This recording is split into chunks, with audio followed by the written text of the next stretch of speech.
الحمد لله نحمده ونستعينه ونستغفره ونؤمن به ونتوكل عليه ونعوذ بالله من شرور أنفسنا ومن سيئات أعمالنا من يهده الله فلا مضل له ومن يضلله فلا هادي له ونشهد أن لا إله إلا الله وحده لا شريك له ونشهد أن سيدنا ونبينا ومولانا محمدا عبده ورسوله صلى الله عليه وعلى آله وأصحابه وبارك وسلم تسليما كثيرا كثيرا.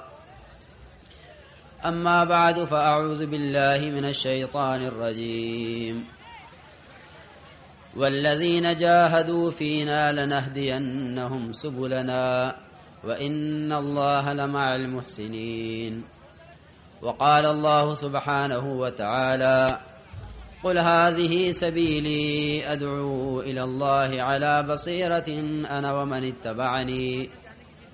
وقال الله سبحانه وتعالى: إنما يعمر مساجد الله من آمن بالله واليوم الآخر وأقام الصلاة وآتى الزكاة ولم يخش إلا الله فعسى أولئك أن يكونوا من المهتدين. وقال عليه الصلاة والسلام: لغدوة أو روحة في سبيل الله خير من الدنيا وما فيها، او کما قال علیہ الصلوۃ والسلام. میرے بھائیوں، دوستوں اور بزرگوں، اللہ تعالی کی طرف سے ہر انسان کو 3 سرمایے دیے گئے ہیں.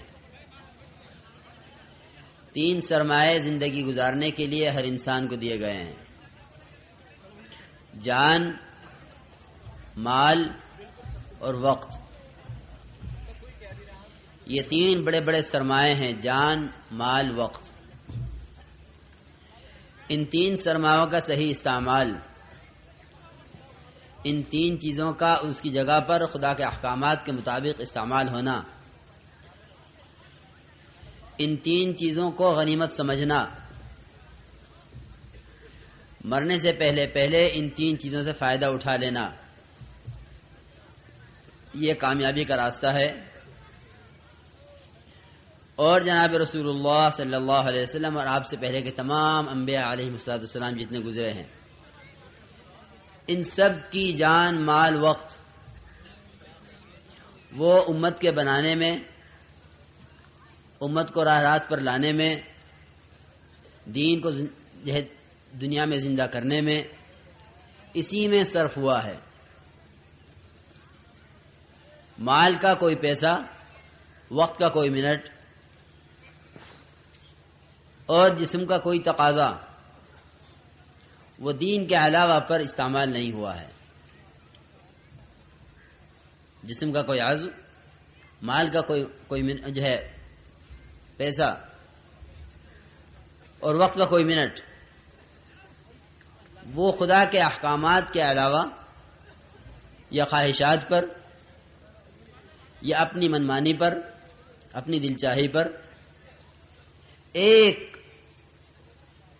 ایک ذرے کے برابر بھی انبیاء کا اس پر استعمال نہیں ہوا، بلکہ انبیاء کا تمام جان، مال اور وقت وہ تمام کا تمام امت کو خدا کے ساتھ، خدا سے جوڑنے میں اور خدا کی مخلوق کو خدا کی راہ دکھلانے میں، خدا کے کنبے کو خدا کی طرف بلانے میں اس میں خرچ ہوا ہے.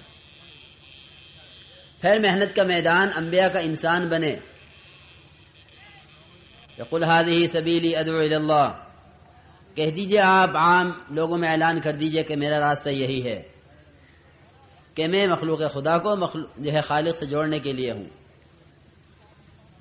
میں مخلوق خدا کو خالق سے جوڑنے کے لیے ہوں، لوگوں کو بندوں کی عبادت سے نکال کر بندگی پر لانے کے لیے ہوں، اور بندوں کو تنگی سے نکال کر فراخی کی طرف لانے کے لیے ہوں. یہ میرا کام ہے. اس لیے انبیاء کی محنت کا میدان انسان بنتے ہیں. اسی لیے فرمایا ہے الناس معادن کمعادن الذهب والفضة خيارهم في الجاهلية وخيارهم في الإسلام إذا فقهوا.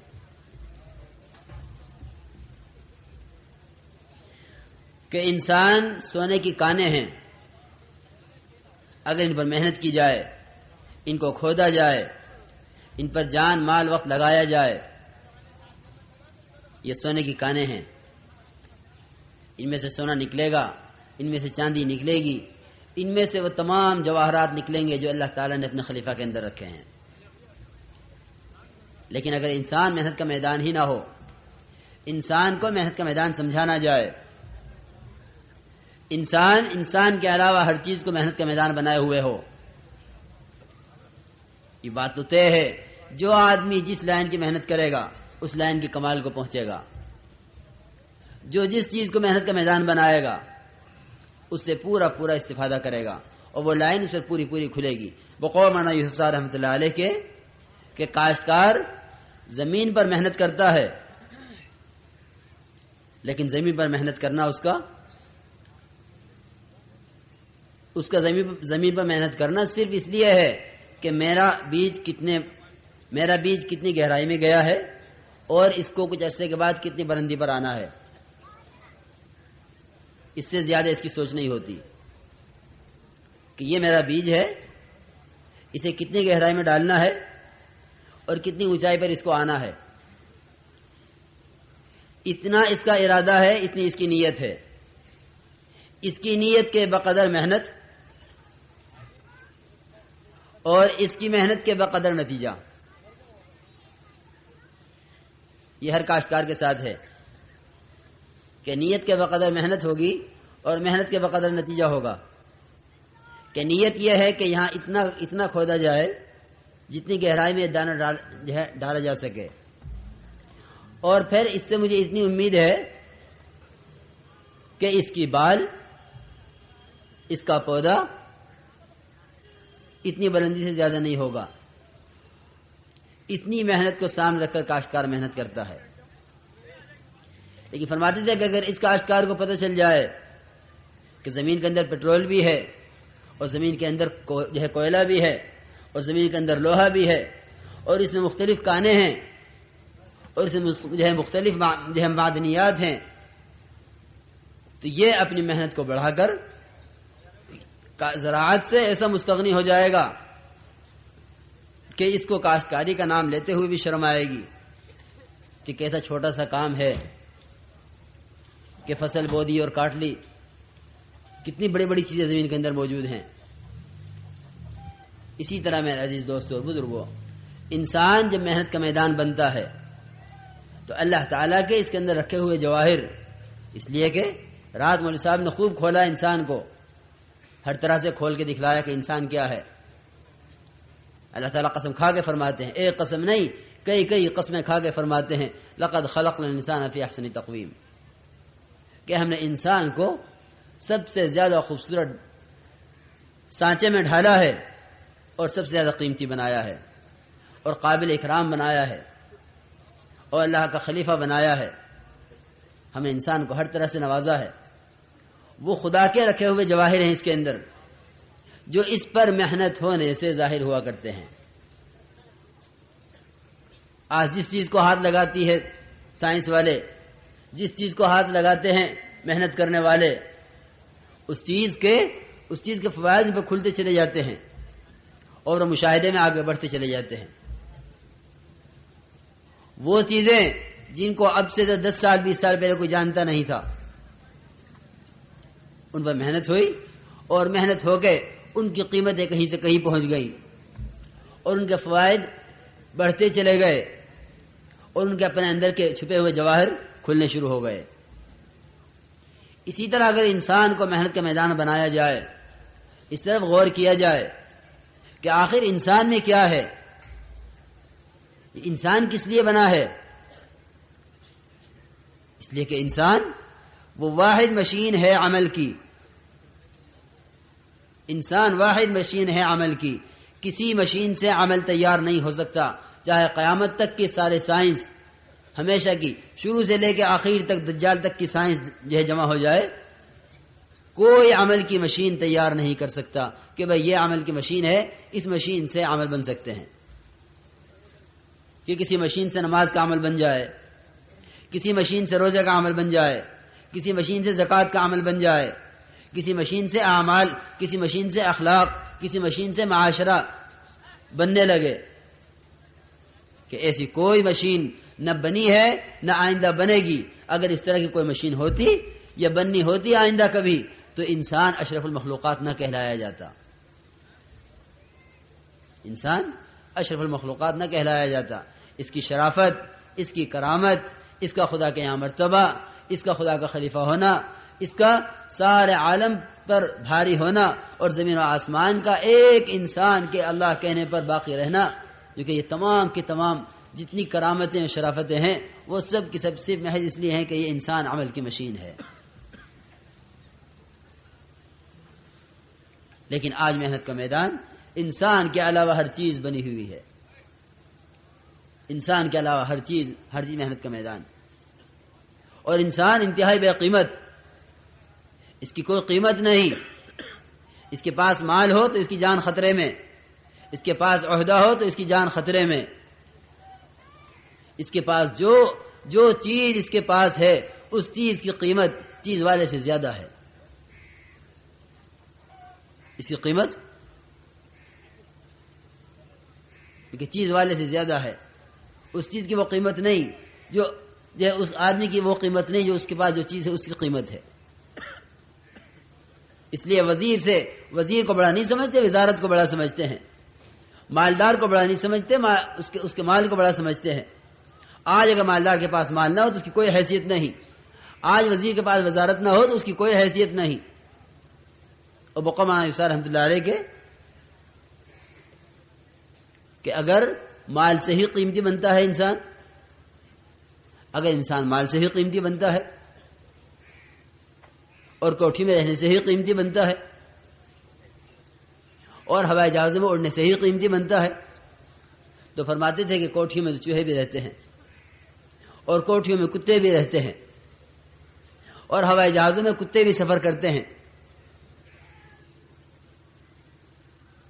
فرماتے تھے اگر اعمال نہیں ہیں اور اگر آخرت کی فکر نہیں ہے اور اگر اپنے کو بنانے کا شوق اور جو ہے صبح سے شام تک اس کا غم نہیں ہے انسانیت کے بگڑنے کا، تو پھر یہ ہوائی جہازوں میں اڑے تو کوے کی طرح بے حیثیت، اور یہ سمندر میں تیرے تو سمندری سانپوں کی طرح بے حیثیت، اور یہ سڑکوں پہ پھرے تو کتوں کی طرح بے حیثیت، کہ اس کی کوئی حیثیت نہیں، اس کی اپنی حیثیت، اس کا اپنا مقام اس کے اعمال سے ہے، اور جو راستہ اس کو بتلایا گیا ہے اس راستے پر چلنے سے ہے۔ اس لیے جب محنت کا رخ بدلا جائے گا تو اللہ تعالیٰ تاکید کے ساتھ فرماتے ہیں جو ہمارے دین کی محنت کرتے ہیں ہم انہیں ضرور ہدایت دیتے ہیں، جو ہمارے دین کی محنت کرتے ہیں ہم انہیں ضرور ہدایت دیتے ہیں۔ والذین جاہدوا فینا لنہدینہم سبلنا، یہ نہیں فرمایا کہ جو محنت کریں گے ہم انہیں ہدایت دیں گے، تاجر تجارت کی محنت کرے گا ہم ہدایت دیں گے، کاشتکاری کی محنت کرے گا ہم ہدایت دیں گے، ملازم ملازمت کی محنت کرے گا ہم ہدایت دیں گے۔ جو جس لائن کی محنت کرے گا اس لائن کی ہدایت ہوگی، جو جس لائن کی محنت کرے گا وہ لائن اس پر کھلے گی، لیکن جو ہماری لائن میں محنت کرے گا ہم اسے اپنی لائن کی ضرور ہدایت دیں گے اور ضرور اپنا راستہ اس پر کھولیں گے۔ اس لیے میرے عزیز دوستو اور بزرگوں، ہمیں اپنی محنت کے رخ کو بدلنا ہے، ہمیں اپنی محنت کے رخ کو بدلنا ہے، اور محنت کے رخ کو بدل کر دنیا سے آخرت کی طرف، چیزوں سے اعمال کی طرف، اور فنا ہونے والی چیزوں سے ہمیشہ ملنے والی جو ہے نعمتوں کے حاصل کرنے کی طرف اپنے رخ کو ہمیں بدلنا ہے۔ کیونکہ جب رخ بدل جاتا ہے محنت کا، جب محنت کا رخ بدل جاتا ہے تو جسے رخ کیا گیا ہے اس طرف کی چیزیں نظر آنی شروع ہو جاتی ہیں، کہ ابھی محنت کا رخ کیا تھا، اب محنت کا رخ کیا ہے، ابھی محنت کا رخ چیزوں کا تھا، اب محنت کا رخ اعمال کا ہے۔ کیونکہ جب اعمال کے رخ پر آدمی پڑ جاتا ہے تو اعمال کے ذریعے سے مسائل حل ہوتے نظر آنے لگتے ہیں. لیکن کیونکہ ابھی محنت ہے ملک و مال کی، ابھی محنت ہے چیزوں کی، ابھی محنت ہے تجارت کی، ابھی محنت ہے زراعت کی اور ملازمت کی، ابھی محنت ہے خدا کی ذات سے بالواسطہ مسائل کو حل کرانے کی، خدا کی ذات سے بلا واسطہ اور براہ راست مسائل کو حل کرانے کی محنت نہیں ہے. جو کہیں کہ اس محنت کے رخ کے بدل جانے کی وجہ سے اعمال سے ہوتا نظر نہیں آتا کہ جس کے پاس اتنا مال اتنا کامیاب، جس کے پاس اتنی چیزیں وہ اتنا کامیاب، جس کے پاس اتنے ٹریکٹر وہ اتنا کامیاب، جس کے پاس اتنی بڑی ملازمت وہ اتنا کامیاب. کیونکہ ہم نے سب نے خود کامیابی کو سوچا ہوا ہے اور خود منازل طے کیے ہوئے ہیں. حالانکہ اللہ تعالیٰ قسم کھا کھا کے فرماتے ہیں کامیاب کون ہے اور ناکام کون ہے. قد افلح المؤمنون الذين هم في صلاتهم خاشعون. کامیاب کون ہیں؟ کہ کامل ایمان والے، وہ کامیاب ہیں ہمیشہ کی کامیابی کے ساتھ. الذين هم في صلاتهم خاشعون، جو اپنی نماز کے اندر خشوع و خضوع رکھتے ہیں، اپنی نماز کو ضائع نہیں ہونے دیتے. ارأيت الذي يكذب بالدين فذلك الذي يدعو اليتيم. کون ہے دین کا جو ہے جھٹلانے والا؟ یہ ہے جو نہ مال کا حق ادا کر رہا ہے نہ جان کا حق ادا کر رہا ہے. فویل للمصلین، ہلاکت ہو ان نمازیوں کے لیے کہ نمازی ہوتے ہوئے نماز کو بھول جاتے ہیں. الذین هم عن صلاتهم ساہون، کہ نماز کو جانتے ہوئے، نماز کے فریضے کو فریضہ سمجھتے ہوئے اس سے غفلت میں ہیں. تو یہ کہیں کہ اللہ تعالیٰ نے ہمیشہ کی کامیابی کا وعدہ فرمایا ہے الذین هم فی صلاتهم خاشعون والذین هم عن اللغو معرضون. جو چیز خدا کی یاد سے غافل کرنے والی ہے، جو چیز خدا کی یاد سے ہٹانے والی ہے، اگر گھوڑوں کے استبل میں ہیں اور وہاں نماز یاد نہیں رہی. حضرت سلیمان علیہ السلام گھوڑوں کے استبل میں گھوڑا کا معائنہ کرتے ہوئے کہ نماز یاد نہیں رہی. اور ایک صحابی جو کہ باغ میں نماز پڑھتے ہوئے ایک چڑیا میں دھیان چلا گیا، نماز سے دھیان ہٹ گیا کہ باغ کو ہٹاؤ راستے سے،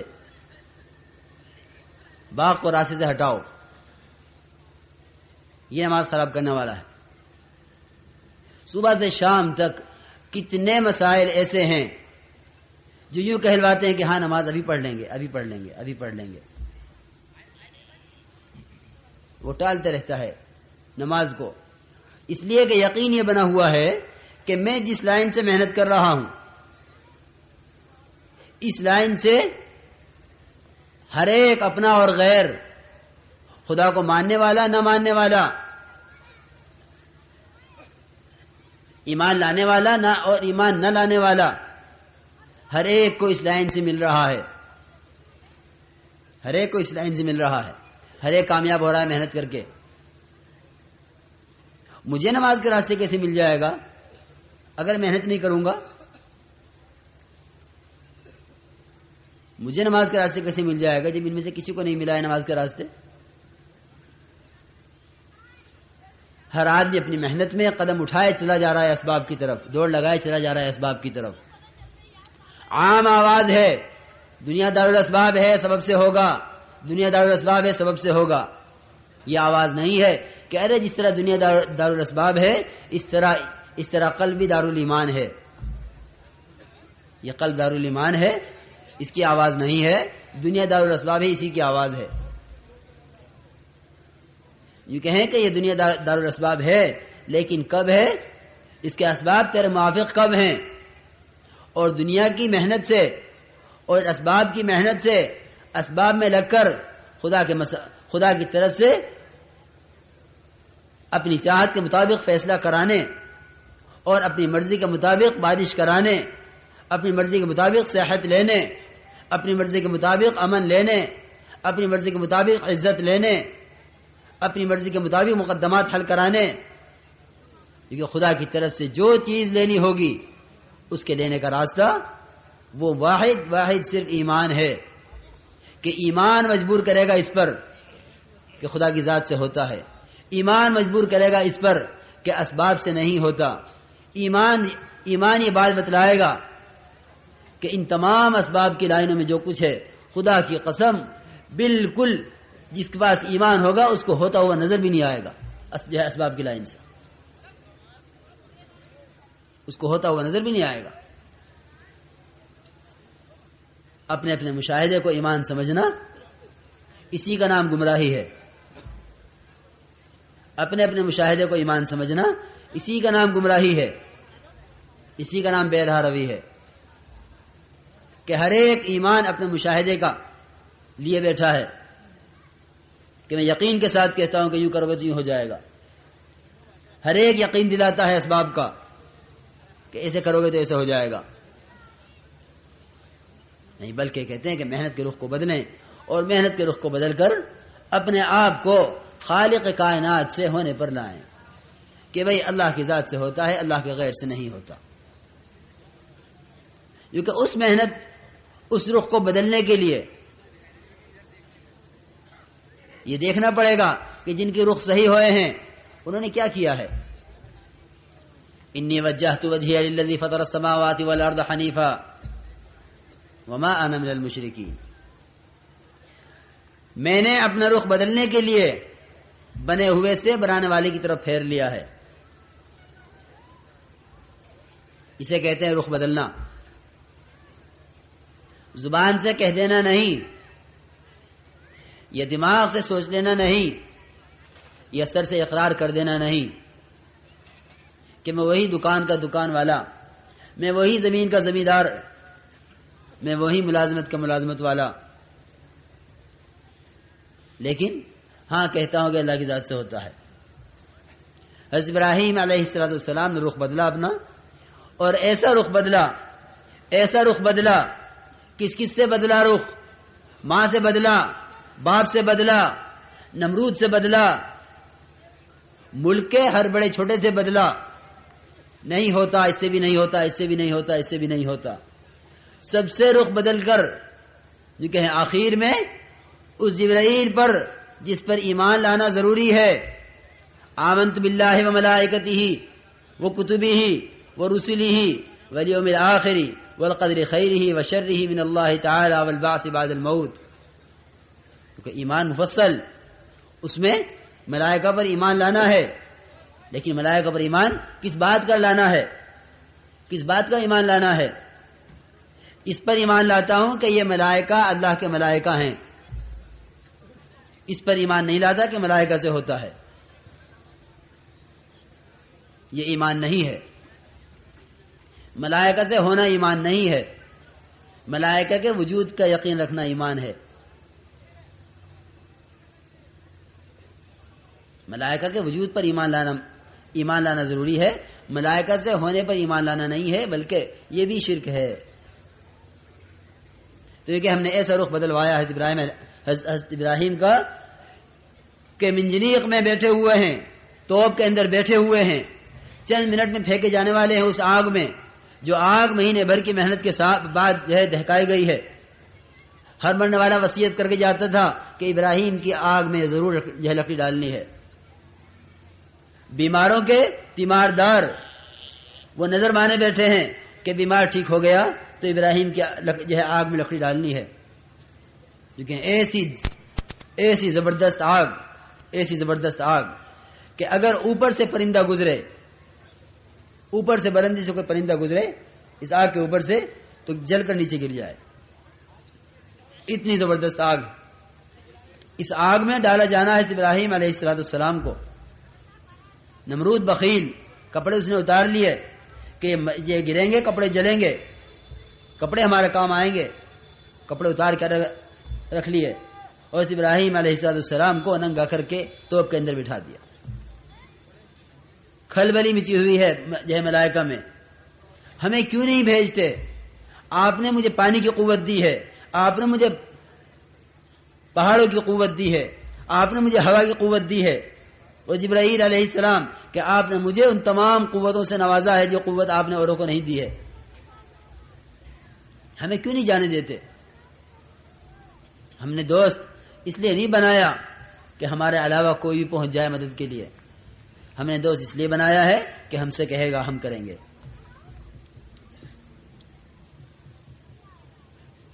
حدیث میں آتا ہے جسے دوستی کرنی ہو فلینظر الی من یخالل، کہ وہ دیکھ لے دوست کس کو بنا رہا ہے، دوست کس کو بنا رہا ہے۔ دوست بنانے سے پہلے دیکھو دوست کس کو بنا رہے ہو، کیونکہ اللہ تعالیٰ نے بھی دوست بنانے سے پہلے دیکھا ہے دوست کس کو بنا رہا ہوں، رخ صحیح ہے اس کا یا غلط ہے۔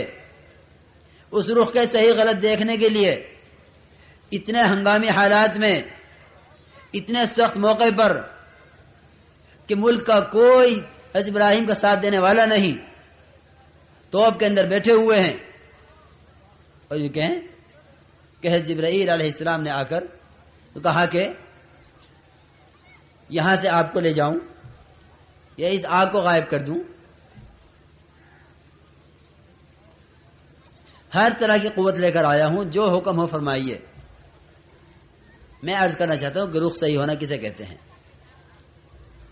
وہ بھی انسان تھے، ہم بھی انسان ہیں۔ رخ صحیح ہونا اسی کو کہتے ہیں اما الیک فلا، کہ اگر تم مجھے اپنا محتاج سمجھتے ہو کسی بھی درجے میں، تو میں کسی بھی درجے میں تمہارا محتاج نہیں ہوں۔ اللہ کی ذات سے ہوتا ہے، اللہ کرتے ہیں۔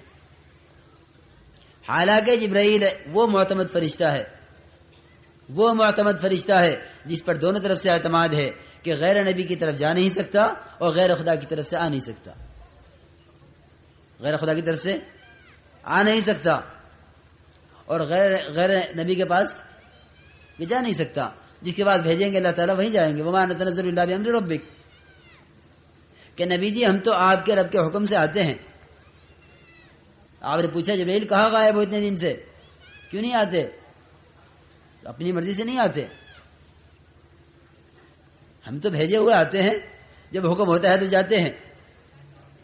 اتنا معتمد فرشتہ وہ ایسے سخت موقع پر آ کے یوں کہے کہ میرے لائق کوئی خدمت، جبکہ اتفاق ہے کہ اس سے بڑی کوئی طاقت نہیں ہے خدا کی طرف سے دی ہوئی، کسی کو اتنی بڑی طاقت نہیں دی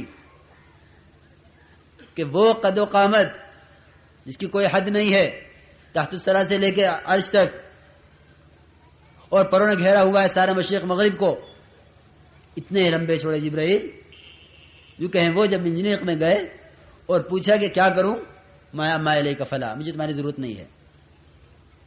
کہ جب اس طرح رخ صحیح ہو جاتا ہے تو پھر ہم اسے امام بنا دیتے ہیں سارے عالم کا۔